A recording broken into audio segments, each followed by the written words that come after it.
All right, Center for Spiritual Living, Palm Desert. It's another Sunday! Woo! Aren't we blessed and grateful to continue to be together? It is the heart of the holiday season. We're right in the middle of it. And, we're heading up into Christmas. We just had a wonderful Thanksgiving a week and a half or so ago. We're leading into Christmas, the amassing of the Christ presence. And so as we move through, this morning, let's continue to just be mindful and aware that the Christ lives within us. And it simply means the anointed one. That's what it means, that each one of us are anointed, that you are anointed today. So I invite you into that as we explore more wonderful, extraordinary spiritual principle today at Center for Spiritual Living, Palm Desert. Welcome. Let's enjoy the ride together.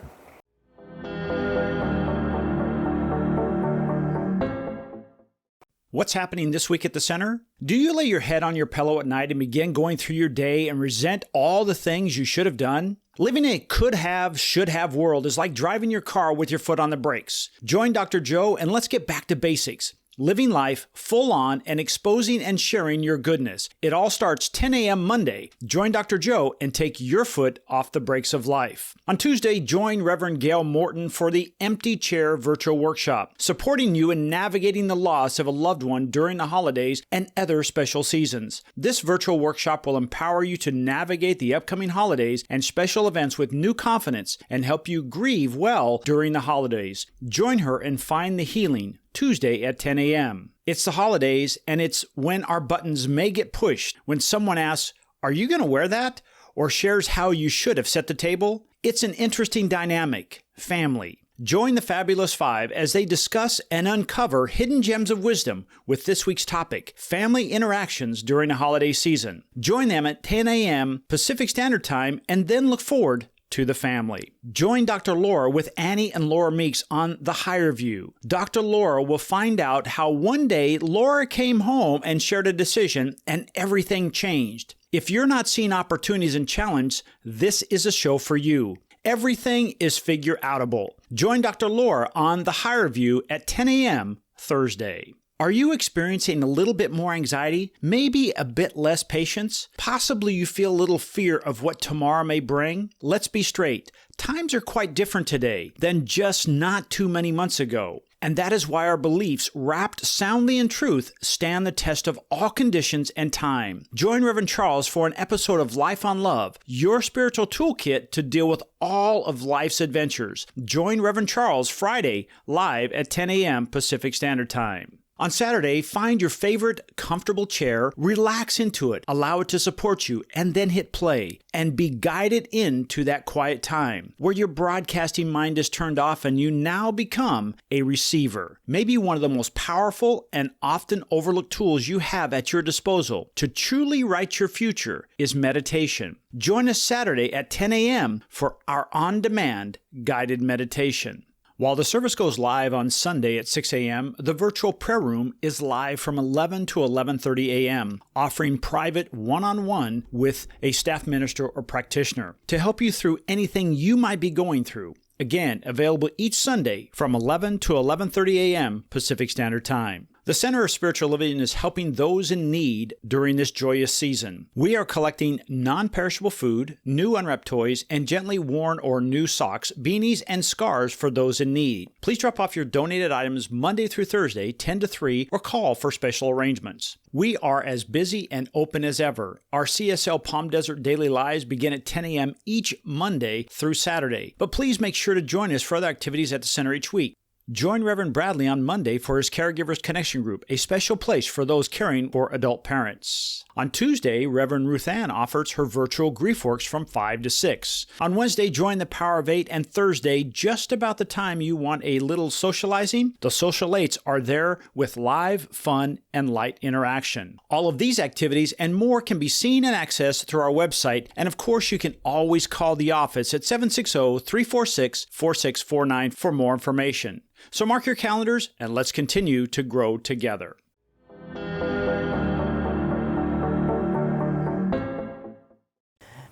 And now it's that time. One of my most favorite time of this service. One that clarifies and declares why we are here. So please join me in saying, we are a dynamic, open, and positive faith community, one that accepts all religions. Our mission is to awaken you to your divine nature, empowering you to create the life of your dreams. We are changing lives one heart at a time.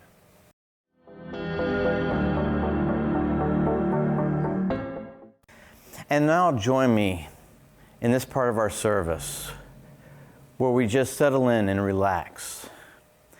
And take a deep breath in with me.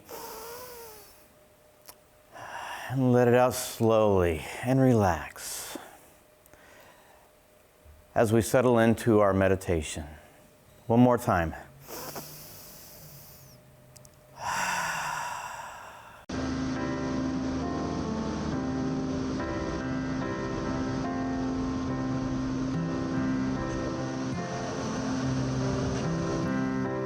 Get ready, my soul.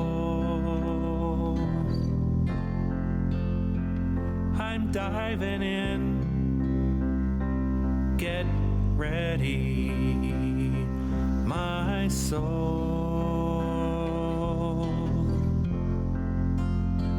I'm diving in to the deepest kind of love, to the sweetest kind of life. Get ready, my soul.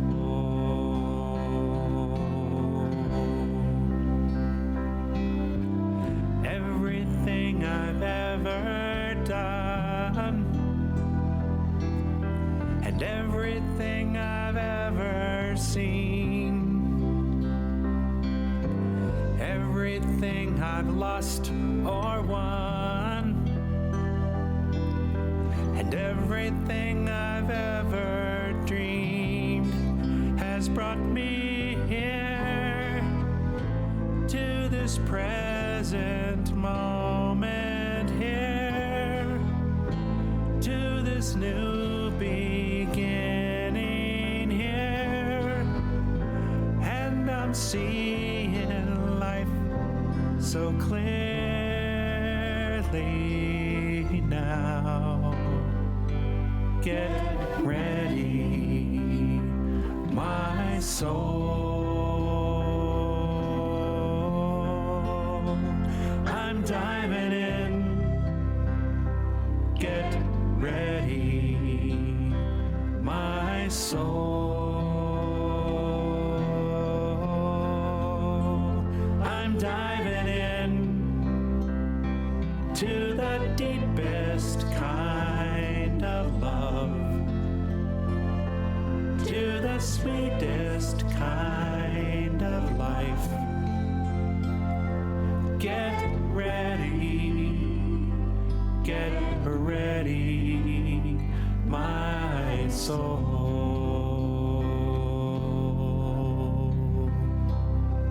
Get ready, my soul.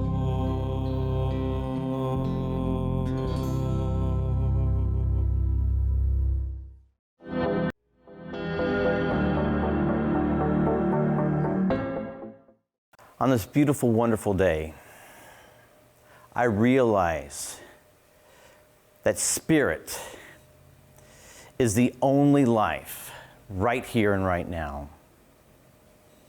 It is a life of perfection. It is a life of love.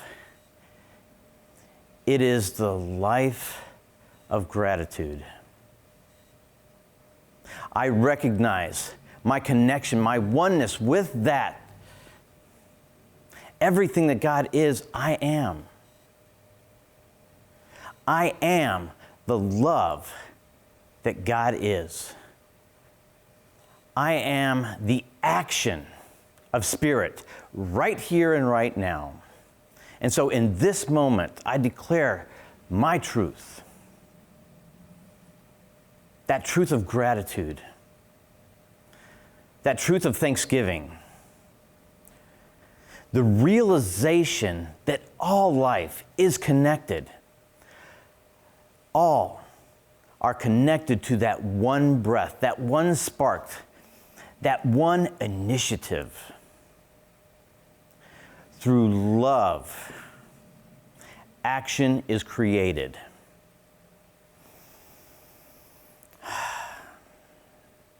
And that action, I now declare, is one that expands, uplifts life. And in that action, I am filled with joy, with happiness. As my heart cracks open, creates ripples in the sea of life, I know that everyone and everything around me feels that energy, responds to that energy. And in that course, life is always being uplifted, becoming more of itself. I am filled with such gratitude in knowing that as I express Spirit, as I live Spirit, as I am Spirit, I know that all are the same. And so in that gratitude, right here and right now, I release my word as law, knowing it is perfectly done right here and right now. As together we say, and so it is.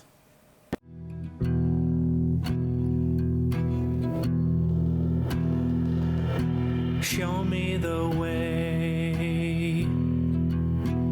Show me the way. Your love will light my way.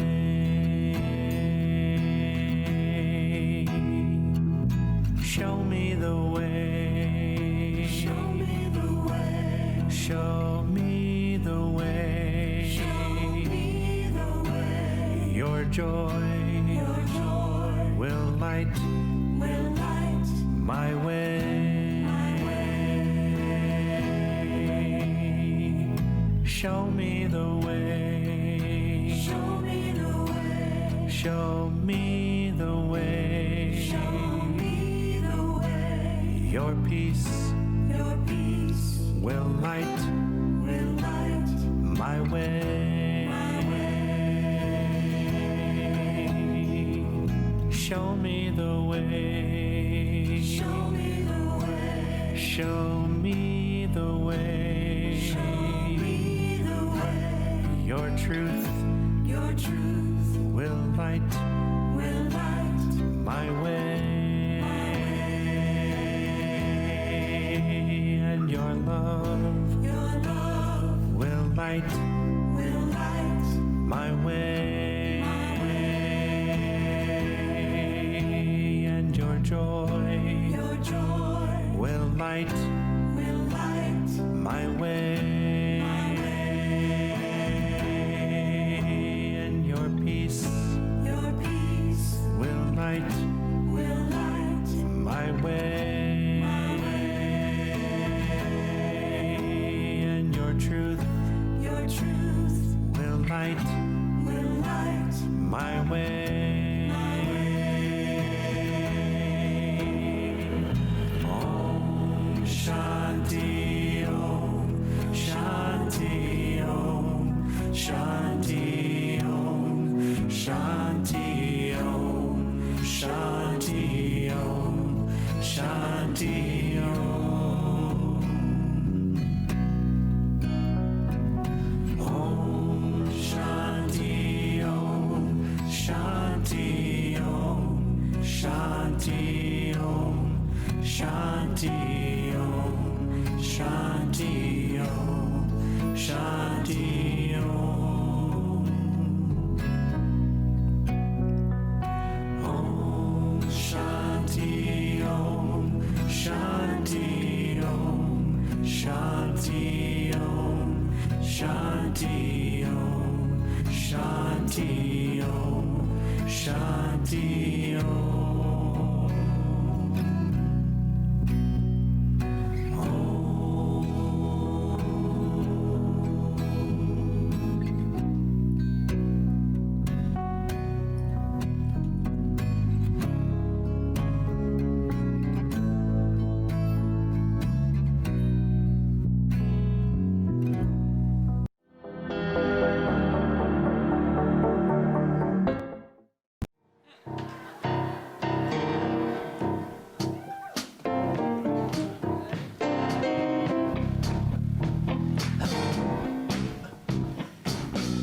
on, Presbyterians, clap your hands. Give your fellow man, lend him a helping hand. Put a little love in your heart. You see it's getting late, please don't hesitate. Put a little love in your heart. And the world will be a better place. And the world, sing children, will be a better place for you and me. Just wait and see. Put a little love in your heart. Well, put a little love in your heart. Put a little love, put a little love, put a little love in your heart. Well, put a little love in your heart. Another day goes by, still children cry. Put a little love in your heart. You want the world to know you won't let hatred grow. Put a little love in your heart. Well, the world will be a better place. And the world will be a better place for you and me. Just wait. See, put a little love. Put a little love in your heart. Sing, children. Put a little love in your heart. Put a little love, put a little love.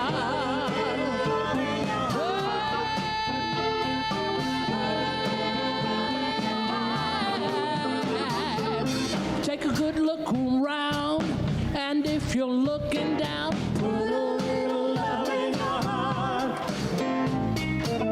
I hope that you'll decide kindness will be your guide. Put a little love in your heart.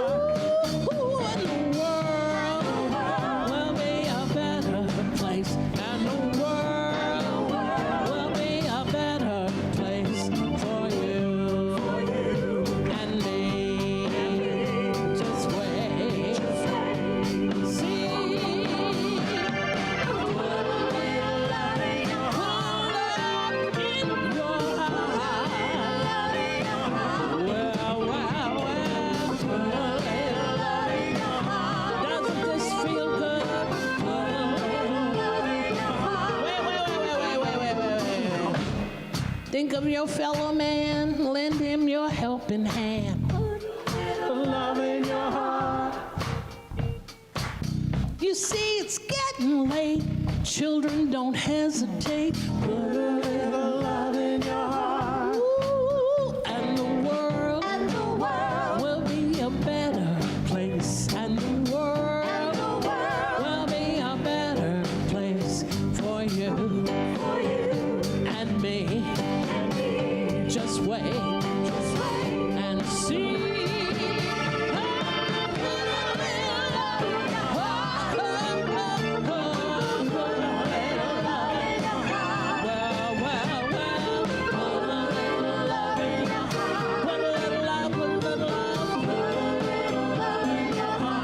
And the world will be a better place. And the world will be a better place for you and me. Just wait and see. Put a little love in your heart. Do it again. Put a little love in your heart. One more. Put a little love in your heart. One more. Put a little love in your heart.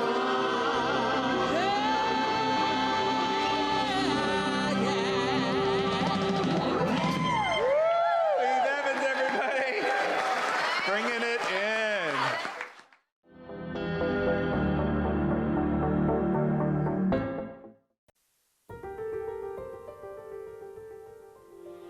Beloved CSL Palm Desert community, what a unique year it has been, and a special time that we're in right now during the holiday season. Because of this unique year and this special time, Dr. Joe has a special invitation for us regarding the bridge that we're building between 2020 and 2021. So I invite you to listen and receive the message Dr. Joe has for us right now. Thank you, Reverend Charles. And speaking to Reverend Charles, I want to thank him for his commitment to our center. Reverend Charles moved his entire family down here last year, and thinking we were going to start making this transition into the new leadership of our center. And then COVID hit, so he's spent an entire year just kind of waiting, and he's still doing a lot of work, but he's also waiting to get his hands into this transition. So I just want to thank him for his service and to acknowledge the fact that he's been here almost a full year, and we're ready to put him to work in the new capacity as our new leader. So until then, you should be receiving a letter in the mail that I sent out this week, along with your year-end statements. And I want to share this with you because it's a really important time at our center. I start every letter out that I've ever sent with gratitude, thanking all of you for your continued support us. I know it's been a real challenging year for some of you, challenging financially, emotionally, physically, all of those things. And so I appreciate the support that you've given our center. We all do. And we want to continue doing what we're doing. And like Reverend Charles said, we want to build the bridge from 2020 to 2021. And in order to do that, we need to recognize some of our accomplishments and some of our challenges that are ahead. One of our accomplishments, we had to pivot everything that we did in March about how we do church, how we do our center's work in education and in Sunday services. So you saw us quickly move into a place where we were able to identify ways to communicate with you. Hence, you have the 10 o'clock morning services, of which we have had close to 265 to this taping, 265 different daily services, which unless you're a news company, that's outstanding. For a center to be able to do that is just amazing work. So while the doors appear to be closed, we've never been more open and available to our spiritual community. So that's great. We've never reached more people than we had before. But the problem is it also presented a challenge, a financial challenge for us.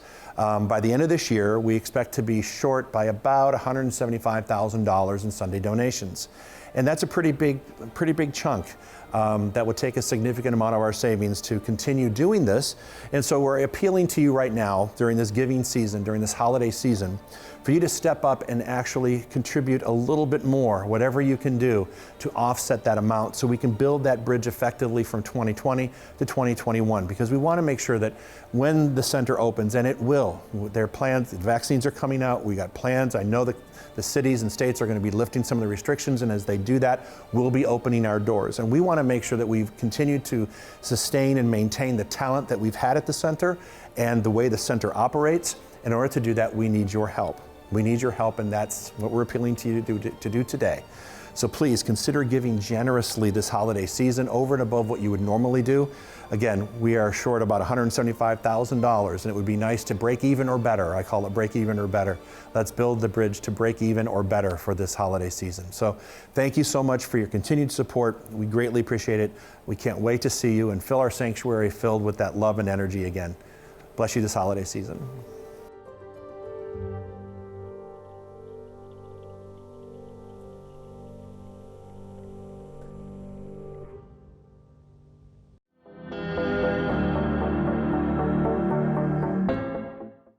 So here it is, the first weekend in December. Isn't it beautiful? Look at, I have to give props out to Reverend William and Elizabeth, who set this beautiful stage for us. Isn't it gorgeous? I can't wait till next year when we're all together and have our giant poinsettia tree over like we normally do. But until then, this is our set for the holidays. So welcome to the holidays at the Center for Spiritual Living, Palm Desert. My talk today is called Spiritual Conviction, and I have a story to tell you about as we go into this talk. First thing I wanted to say is this with this slide. Wherever the mental vision is set, there at the end of that vision is either freedom, bondage, joy, or grief. Wherever the mental vision is set, there is at the end of that vision, freedom, bondage, joy, or grief. I want you to think about that because in Scripture it says, "The Lord is my shepherd, I shall not want," in the 23rd Psalm. I kind of switched that around. Here's what I say. The Lord is my shepherd, and I see what I want. That's how I'm going to change that around. Let me tell you the story. So years ago, when we went, was it 2 years ago? No, just a year ago, we went to Bhutan. And there is this monastery at the top of a hill, and you've got to climb, it felt like 45 miles. Let's just say it felt like 45 miles. It really wasn't. It was probably just a couple miles, but it is like straight up, and it is the most amazing monastery at the top of this mountain. It is the pinnacle. It is the climax of the entire trip. And when I went on that trip, I think maybe I shared it. I had already been injured, and I was allowing myself to go through rehab so I could go on this particular hike. We're on the way up. I'm riding a horse halfway to the halfway point, because that was my deal with my rehab doctor. And we get like 10 minutes into this horse walking down a pathway. It's muddy, it's in a rut, and the horse trips and falls, and subsequently I fall off the horse.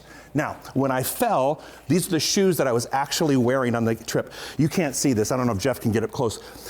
See these shoes right here? These were the shoes that I was wearing, and the side of my shoes got caught on the stirrups as I pulled myself out, and they ripped in half, literally ripped in half. So here I am heading up this mountain, and my shoes are torn in half, and my feet are coming out of both sides of the shoes, and now I'm injured because the horse fell on top of me. So the reason I bring this up is because as I talk about spiritual conviction today, I knew I wanted to get to the top of that mountain. Now, there were obstacles standing in my way. Now, if I'd have said, I'm not too married to getting to the top, I would have probably suffered and said, no, you know what, I'm turning around going back. But the Lord is my shepherd. I see what I want. I know what I want, even though my shoes were torn in half. Now, I'm going to finish the story as I go along. Suffice to say, I need to thank Ron and Aline for, and especially Ron, for putting together this great plaque, because this is my memorial to that trip, my spiritual conviction to get to the top of that mountain. So here we go. I'm going to continue, and I'll come back to my shoes in a minute. As long as you remain on the same level of your obstacles, you can't make any progress. It's a spiritual impossibility. So, when this thing happened, when this whole shoe thing happened, if I would have remained at the level of the problem and just seen something torn in half, it would have been a spiritual impossibility for me to continue. But something said, keep going. Keep going, just keep going. So I'm climbing up this mountain with my shoes with my feet falling outside of my shoes with every single step, because it's very slippery. Somehow, with the help of other people on the tour, we held it together and got to the halfway point. The halfway point was lovely. There was like water and food and a place to lie down. And everybody, it's amazing how spiritual people carry not Valium, but Vicodin and painkillers with them, because there was perfectly placed painkillers at the time. Just saying. So, sidetracked. So anyway, so here we are, and the guide says, give me your shoes. And I'm thinking, I don't know if I can keep going. What are you gonna do with these shoes? So he took the shoes and off he went, and I'm lying down, eating the Tylenol with Motrins and trying to recover. Had I remained in the stage of the ripped shoes, we would have never gone forward, right? But in my mind, I'm thinking there's got to be something that can be done. There has to be some pair of shoes somewhere that I can wear to get to the top of this hill. Now, not setting my spiritual snooze alarm, not allowing myself to get lulled into the idea that I'm not going to be able to make it up there. Lo and behold, our guide comes back, and some employee in that entire area had taken these shoes and actually sewn them together. I don't know if you can see the little thread there, the little yellow thread. That's where he had to sew the shoes on both sides. So he comes back, and there's my shoes, ready to climb up the rest of the mountain.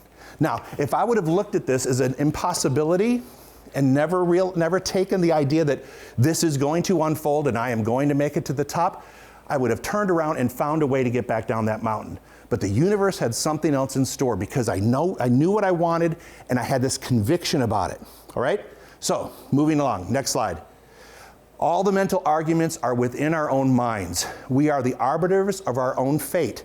Fate isn't destiny. It's a specific use of the law. So let's back our way into this. All the mental arguments are in our own minds. The argument could have been based on something factual, like the broken shoes, but it was my mind that I had to work with first that would allow me to progress and be open to the opportunity that something else was going to happen to bring me to that place where I would succeed. Think about that in your life. All of our mental arguments, they're within our own minds. Now, people may feed us ideas, but it's our own computer. That's our own way to generate labels and accept things in our own mind. That's what's creating the outcome. We alone are the arbiters of our own fate. No one else is going to tell you how your life is going to unfold but you. You get to decide this. It's always been your decision, and sometimes you think you may have handed it over to someone else, but the decision to hand it over to someone else is actually the decision that you made. It's still happening to you, through you, by means of you, because you've allowed that to happen. Last thing, fate isn't destiny. You know, fate isn't destiny. There was no predestined thing that was going to make that horse trip in the mud, or predestined to have those shoes fixed. Nothing was predestined. There's no videotape of your life. Videotape, I'm dating myself. There's no recording of your life anywhere that's already played out and you're just kind of walking your way through it. No, you are using the law in specific ways. However you choose to use that law is how your life is going to unfold. So there's another thing. Next slide. Pop-up conflict and identifying spirit. There's this conflict that happens when we are identifying situations that are, how should I say, less than optimum. There's this conflict in our mind. How do I find God in this situation? How do I find God in scarcity? How do I find God in illness? Where is spirit in COVID? Where is the universe? Where is God in my relationships when they're falling apart? So there's this conflict that happens in our minds. I call it the pop-up conflict. How do I find spirit in those things? How do I identify spirit working through me as situations pop up? And the answer is very simple. If I would look back on my life, in the rearview mirror of my life, and see those trying times that I had really struggled with, I could realize, and I had labeled them trying, I had labeled them difficult, I have probably labeled them impossible to get out of, or it's a dead end. Think about all the ways you label things. When you label it like that, and then you look back on it, you realize it wasn't the end of anything. It was actually the beginning of something else. So when we have that pop-up conflict of saying, where is God in this? We just have to have this absolute understanding that God is in this and we are moving through this. I am moving through this. This experience is going to make me more well-rounded. I will evolve into a greater human being. There's an awakening process happening here, and it's happening as a result of what I think is negative, but it's actually happening as a result of Spirit moving through all situations with me. All right? Spiritual conviction affirmation. Here it is. Act as though I am and I will be. Act as though I am and I will be. Now, you might say to yourself, I've said that before, but I've made so many mistakes and I continue to make them.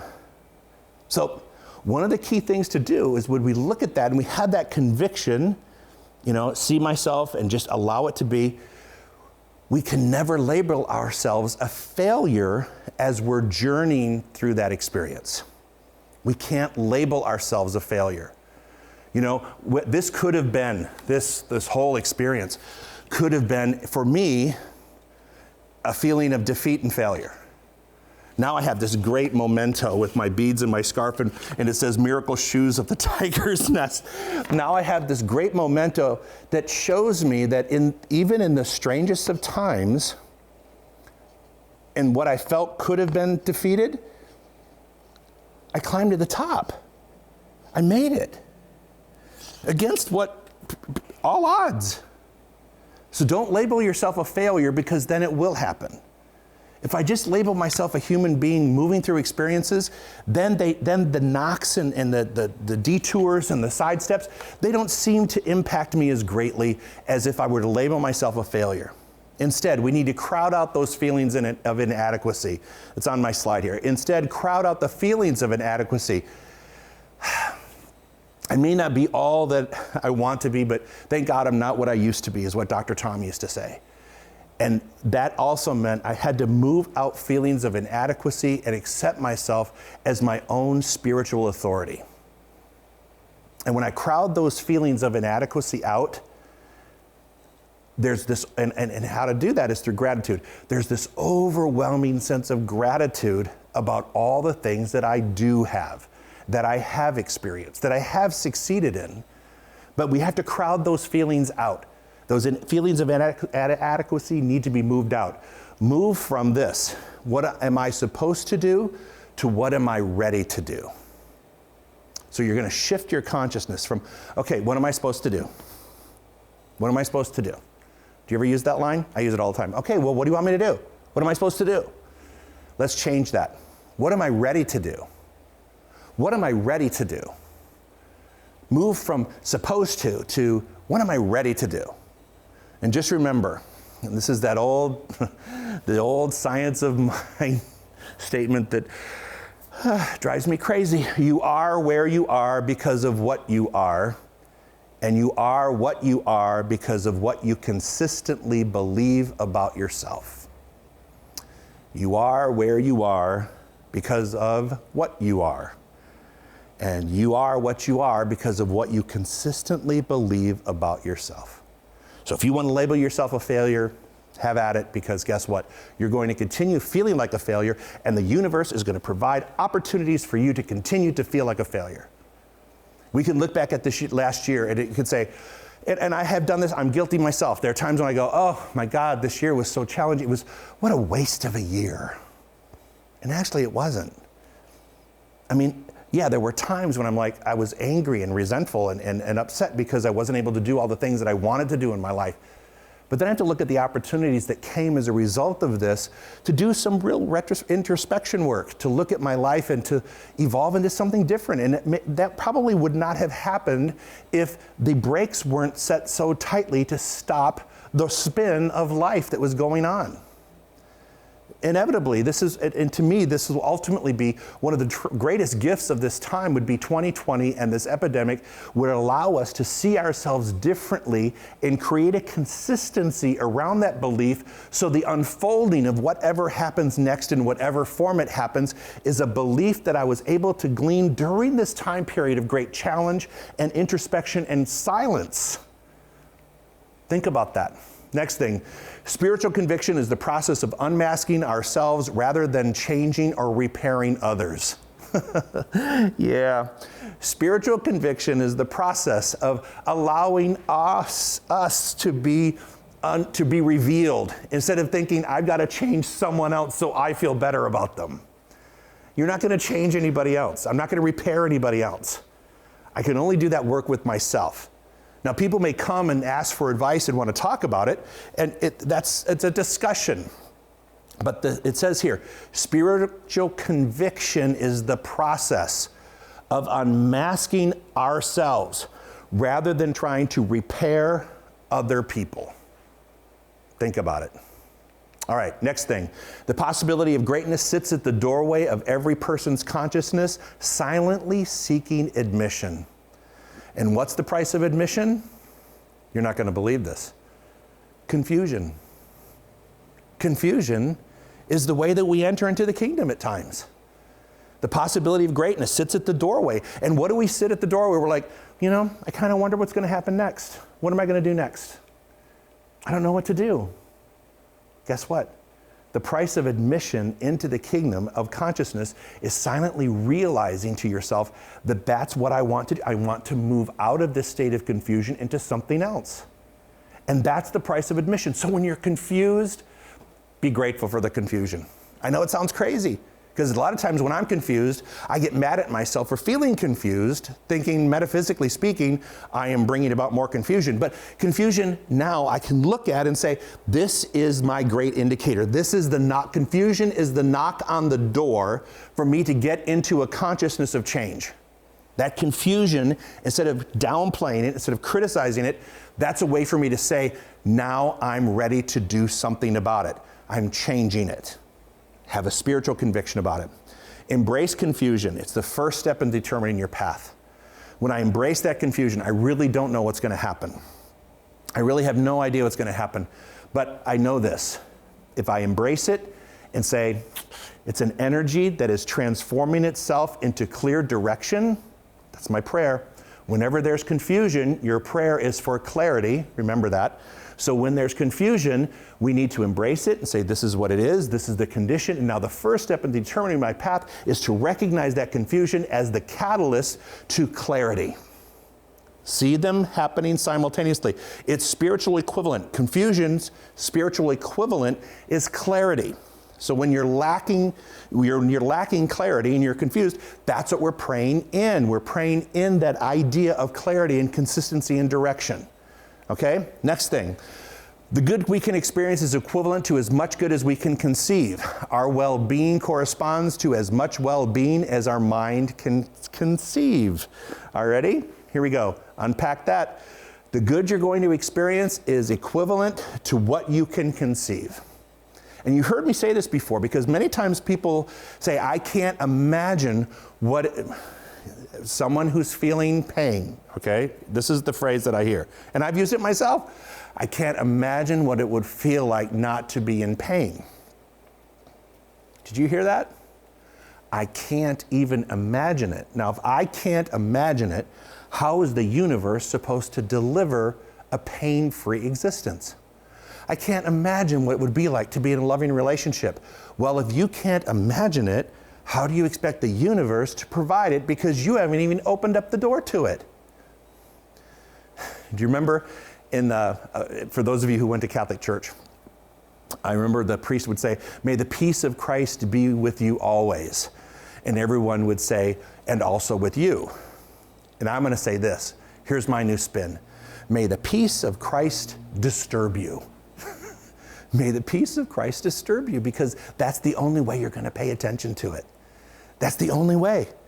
Because when you're not feeling peaceful, the peace of Christ, when you're not feeling that, it is disturbing. So I hope you are disturbed at times with that, because then that's the catalyst to do something different. You can sit in the confusion and call it what you want, but the reality is, let it disturb you for a while. Let it disturb you. Let it motivate you. Let it put you into a place of spiritual conviction that you know what you don't want, right? I know what I don't want. I don't want this anymore. Now, what do I want? I have to make that decision. There has to be spiritual clarity around it. So, Jesus took the ideas of faith and prayer out of the realm of speculation and theory and put them into the realm of fact and experience. Through him, with him, in the unity of the Holy Spirit. Jesus took the ideas of faith and prayer out of the realm of speculation, saying, I hope there's a God that's going to take care of this. He didn't theorize about it. He said, it will be done unto you as you believe. And he put it into a realm of fact and experience. Don't touch the hem of the garment. That's not me. That's not the presence of God. The presence of God is within you. Don't think you're going to be able to touch something to make that happen. We don't have those kind of symbols like that. Faith and prayer is not speculation or theory. It's fact and experience. When you learn how to pray, speaking of which, I'm glad people turned into the prayer workshop. I wish more people would do it. Continue to get onto the website. Click on prayer. Click on learn how to pray. Because if you don't know how to pray, it's going to be very difficult for you to manifest concretely the things that you want to do. All right? So Jesus took out this idea that faith and prayer was speculation and random of some random God that's angry. No. That has a clipboard. No. Came into fact and experience. It is done unto you as you believe. This is the way you think. This is the way your life is going to reflect. When you're thinking something, the universe is going to say you shall have it and have it abundantly. Healing takes place when we refuse to participate in destructive mind behavior. The healing takes place when I'm done having the super debate with that little voice that's always on my shoulders, talking to me about things that I can't do, or how things are dysfunctional, or how not working properly, or I'm unhappy or unhealthy, or whatever the conversation is that you're having with all those voices in your head like Sybil. All those things. Healing takes place when we refuse to participate in that destructive mind behavior, because that's not going to help you. That's not going to help us move forward in any way, shape, or form. That destructive mind behavior, identify it for what it is. Now, I'm going to say this because I have to say this. Try not to call other people out on their destructive mind behavior, because then they're going to chew you up. Because a lot of people don't see destructive mind behavior as the catalyst to more destructive events in their life.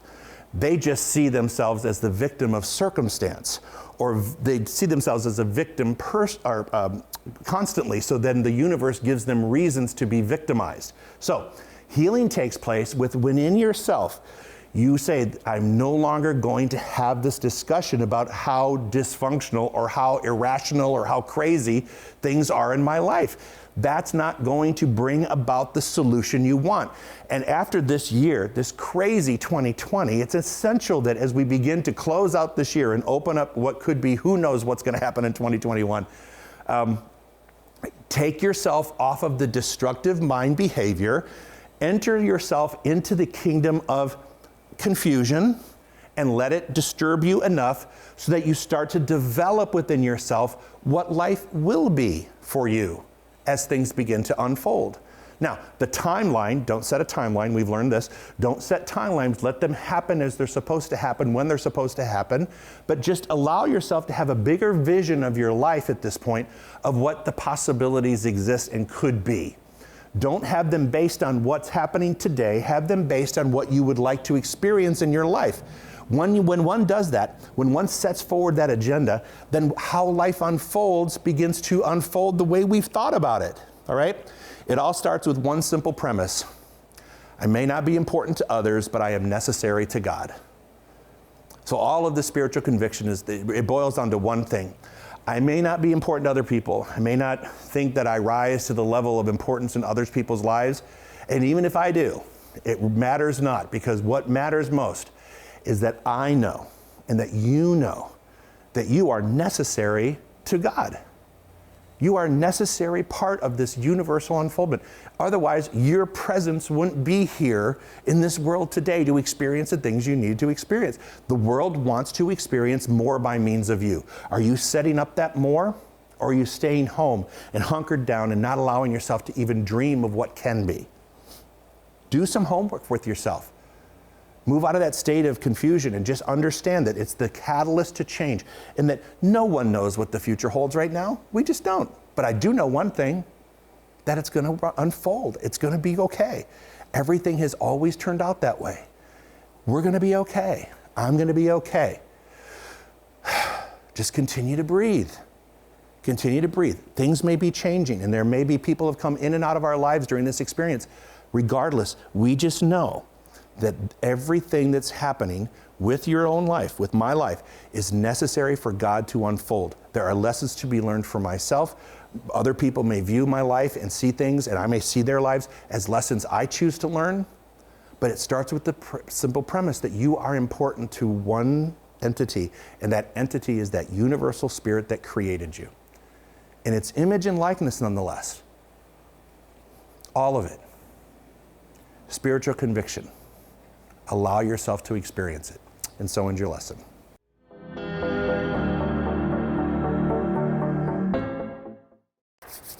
That was a tasty feast, wasn't it?